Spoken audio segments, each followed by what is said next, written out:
People of God, welcome to this episode of Do You Know Your Law? My name is B1 and today I'll be talking about rape. Now I know you all know what rape is, but do you know what rape is by the law? Let's talk about it.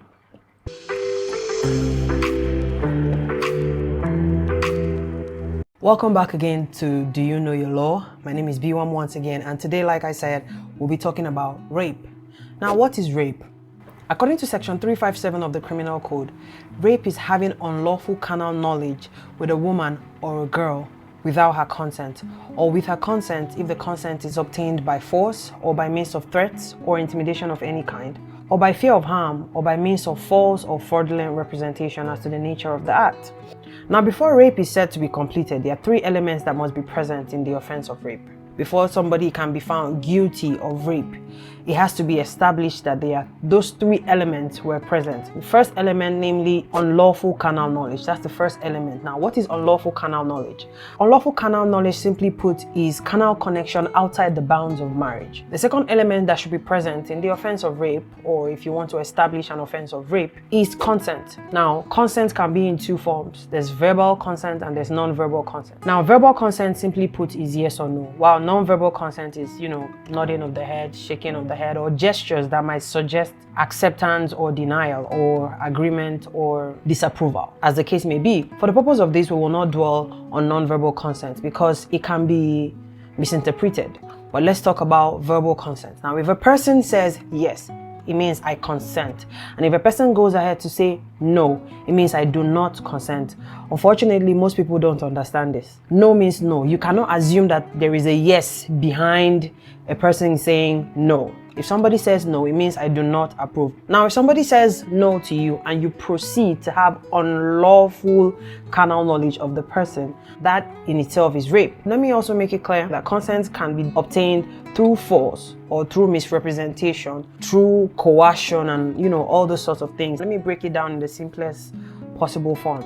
If you are walking by the road and they say a stranger walks up to you and says, hey, give me your cell phone, unknown to you that he's armed, your first reaction would be, no, I can't give you my phone. Why? Why should I give you my phone? Now, if the person pulls out his gun and points it at you, now you are forced to give your phone. Now, the person has taken away free will from you, hereby leaving you with no choice than to give your phone or hand over your phone. That doesn't count as consent at that point because the object you pulled out triggered fear, intimidation, and because of that, the person was left with no choice. You've taken away free will from the person. So for that reason, that doesn't count as consent. Now, the very last element of rape that we should also treat is penetration. According to section 6 of the Criminal Code, the slightest contact of the penis on the female labia minora can amount to rape. The slightest penetration. So when you sit down there and say, it was just the tip, that's rape. There's nothing like just the tip because the slightest penetration, the slightest contact doesn't have to go in fully. Now, what is the punishment for rape? The punishment for rape is life imprisonment with or without caning. So when somebody says no to you and you're saying just the tip, just think about the fact that could land you a life sentence, period. The punishment, however, for attempted rape is 14 years in prison. That is also not easy. Imagine 14 years of your life taken away from you just because of 2 minutes of pleasure. You don't want that for yourself. And also, you should note that in some northern states in Nigeria, there are more dramatic and, harsher sentences. Under a new Kaduna state law, a person found guilty of raping a minor below the age of 14 will first be castrated before he faces the death penalty. So it's castration straight. They're going to take out your manhood. You go sever your organs. It's done. You won't have a PP anymore. So before you guys do these things, please think and give yourself sense. So please hold your PP, discipline yourself, practice self-control so you don't spend 14 years to a lifetime in prison over a few fleeting moments of pleasure.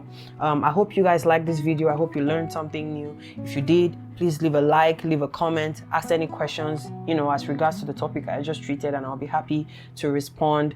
And also, please do subscribe and turn on the notification bell so you can get more videos, because there are more videos like this will be dropping every weekend. Until next week, see ya. Bye.